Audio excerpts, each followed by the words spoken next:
October 6, 1991. Dear friend, I feel very ashamed. I went to the high school football game the other day, and I don't know exactly why. In middle school, Michael and I would go to the games sometimes, even though neither of us were popular enough to go. It was just a place to go on Fridays when we didn't want to watch television. Sometimes we would see Susan there, and she and Michael would hold hands. But this time I went alone because Michael is gone, and Susan hangs around different boys now, and Bridget is still crazy, and Carl's mom sent him to a Catholic school, and Dave with the awkward glasses moved away. I was just kind of watching people, seeing who was in love and who was hanging around.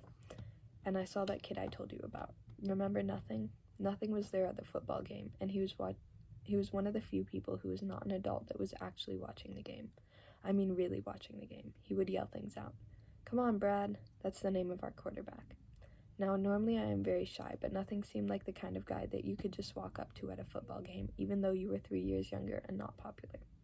"Hey, you're in my shop class." He's a very friendly person. "I'm Charlie," I said, not too shy.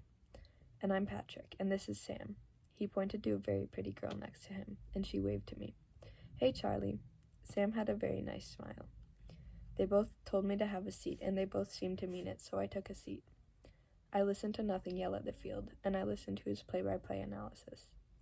And I figured that this was a kid who knew football very well. He actually knew football as well as my brother. Maybe I should call Nothing Patrick from now on, since that is how he introduced himself, and that is what Sam calls him.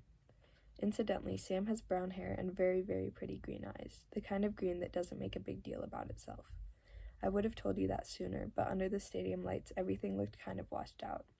It wasn't until we went to the Big Boy and Sam and Patrick started to chain smoke that I got a good look at her. The nice thing about the Big Boy was the fact that Patrick and Sam didn't just throw around inside jokes and make me struggle to keep up. Not at all. They asked me questions. "How old are you, Charlie?" 15. "What do you want to do when you grow up?" "I don't know just yet." "What's your favorite band?" "I think maybe the Smiths because I love their song Asleep, but I'm not really sure one way or the other because I don't know any other songs by them too well." "What's your favorite movie?" "I don't know really. They're all the same to me." "How about your favorite book?" "This Side of Paradise" by F. Scott Fitzgerald. "Why?" "Because it was the last one I read." This made them laugh because they knew I meant it honest, not show off. Then they told me their favorites, and we sat quiet. I ate the pumpkin pie because the lady said it was in season, and Patrick and Sam smoked more cigarettes. I looked at them, and they looked really happy together, a good kind of happy.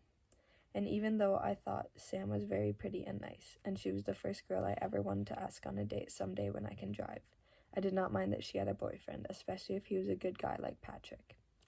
"How long have you been going out?" I asked. Then they started laughing, really laughing hard. "What's so funny?" I said. "We're brother and sister," Patrick said, still laughing. "But you don't look alike," I said. That's when Sam explained that they were actually stepsister and stepbrother since Patrick's dad married Sam's mom. I was very happy to know that because I would really like to ask Sam on a date someday. I really would. She is so nice. I feel ashamed though because that night I had a weird dream. I was with Sam and we were both naked, and her legs were spread over the sides of the couch, and I woke up, and I had never felt that good in my life. But I also felt bad because I saw her naked without her permission. I think that I should tell Sam about this, and I really hope it does not prevent us from maybe making up inside jokes of our own. It would be very nice to have a friend again. I would like that even more than a date. Love always, Charlie.